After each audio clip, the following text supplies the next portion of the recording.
When a pastor prays for money, you must know something is wrong somewhere.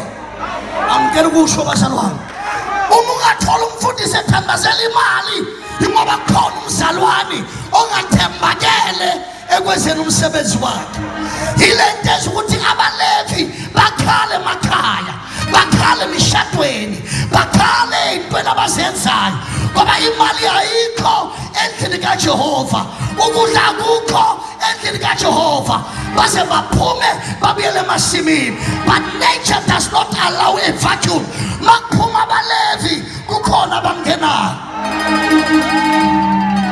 Oh hallelujah. Sotweni abaLevi abekho. They were not anointed for the field, they are anointed for the temple. Kodwa bayadabalaza ngento ukuthi inqebo ayikho endlini ukuthi baphile. Alomyalezo kodwa uNkulunkulu yini umthuma intenji, yini umthuma intenji. Listen to me, asalangani yoshumayela emahikeni. I'll never forget yani yoshumayela emahikeni.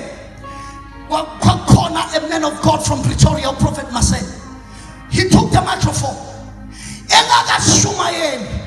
Was Misa song. What the Holy Spirit is telling me,